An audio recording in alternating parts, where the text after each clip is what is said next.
Namaskar everyone and welcome to Sunday. Rainy Sunday though, but cool and cozy and beautiful.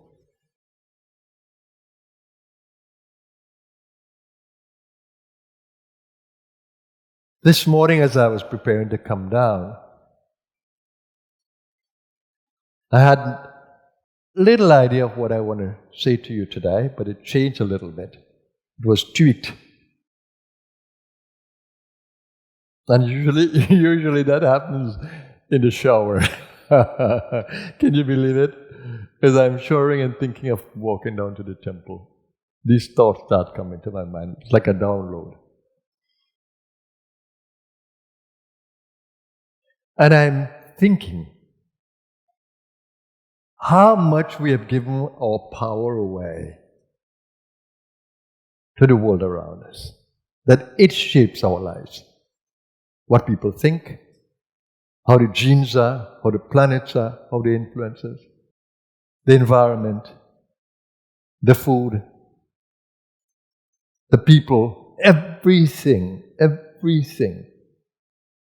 shapes who we are. Have we given our power away to life around us, that we become shaped by an environment rather than by the power that lies within us? Do we have power to meet with the challenge of planets, the negative challenge of planets? Do we have power to work with ancestral genes that are not firing in the way that they could or should, in the best way? Do we have power? Do we have power to change the way the brain operates? Do we have power? Do we have power to deal with the karmic patterns of the past, that the many lives we lived, those conditioned patterns are still with us?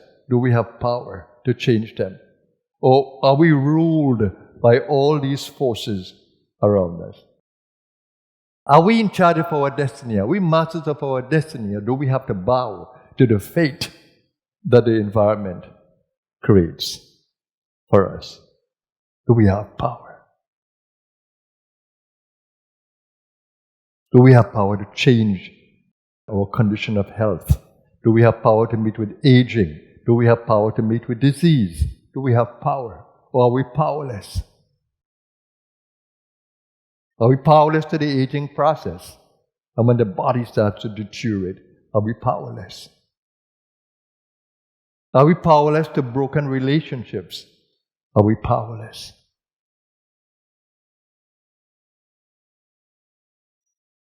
We have the power. We have the power to take charge. But unless and until we wake up to that power, we'll be slaves of everything around us. And the life of a slave is a miserable one. The life of a master is different. It's a life of victory. Which do you choose? Or traveler in life, soul traveler, which do you choose? To bow to the forces of life around you? Or to wake up to all that you are and master your destiny? Do you have to get sick? Of course, we have to get old in the body, not in soul.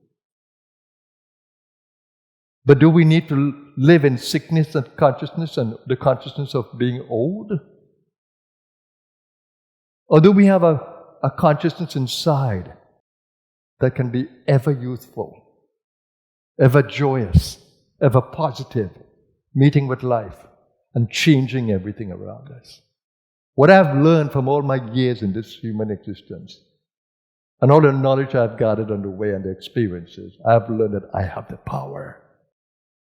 I have the power. And yoga teaches me that I have the power to gather knowledge. Gyan Shakti. I have the power of will to create a new thought, a new emotion, a new idea, a new vision. I have the power to create. Will. I can will things to happen. It's called Ichha Shakti. And I have the power of action. I have the power of Kriya power. The power to speak, the power to hold, the power to move, the power to procreate, and the power to eliminate toxins from this body. I have power. I have Kriya power. Kriya Shakti. But I have to wake up to it.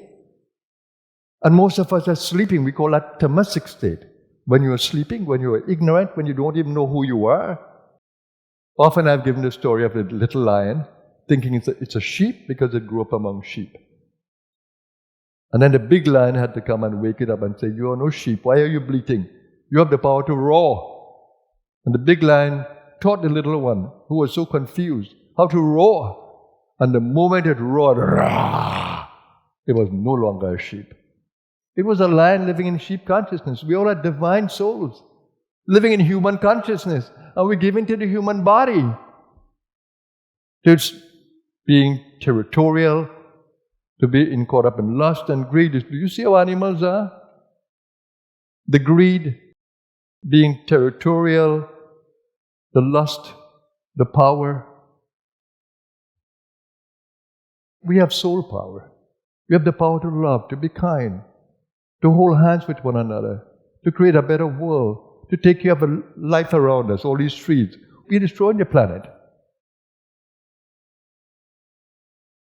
which creates climate change, the weather change. The quality of foods we get today are so poor because the soil is poor. We do not regenerate soils. The way of our culture is really disastrous.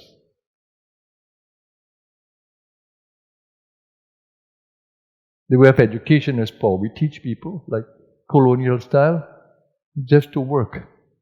We never educate them to be happy. We never educate them to understand themselves, to control the mind, to understand emotion, to have better relationships, to create a better world. We never educate them for that. We educate them to compete. We educate them just to work and retire. We train soldiers how to fight with each other, and that they know nothing else but to fight. We teach them the use of guns. We teach them how to fight other people and destroy lives. And every country is fighting for, what are they fighting for? A piece of land they call home, when the whole earth belongs to all of us. We are all Earthlings. Take away the nationalism. We are Earthlings. The earth is ours, together. We have to share the bounties of the earth. But we have to wake up to our own power. We have to age gracefully. We have to stay youthful. We need to know how to work the genes and transform the way genes express. Epigenetics. We have the power of neuroplasticity. We can change the way the brain operates. And we have enough DNA to create superhuman bodies and to adapt to anything in the environment. We have enough DNA for that. Just we don't understand. We're dealing with a very complex machine that we call the human body. We don't understand it fully. It has great self-healing capabilities. But we need to wake up to it. We need to remember who we are, where we have come from, our purpose on this earth. We need to do that. And until and unless we wake up to that power, we'll be slaves of our environment. And slaves to life itself. You don't want to do that. You want to wake up. You're divine. You're a child of God. You're born in the image of the divine. Your being is divine. You're made in the image of the divine. So I don't want to stay with a whole long talk. I could do so much more, because when I start to think about this, I become passionate, and I want to help all of you to wake up to who you are and to come out of the ignorance right away. But I know I have to be patient. And I have to work with you step by step from where you are. But I just want to tell you how much power you have in your hands to change everything about you at every level of being. And if you want to learn more, the Blue Star is home. This is where you learn it. I've changed the whole way we educate children with our youth groups over the years. I've begun to change the way we operate with the environment. I'm building that in Vrindavan, in the middle of the country. We have a healing center here that teaches you how to use not just the power of allopathy, but ancient medicines that deal with the whole body. This is the environment I want to create. A different kind of learning. And I pray that you will offer your support and you'll walk the path with me. So that's what I want to say to you today.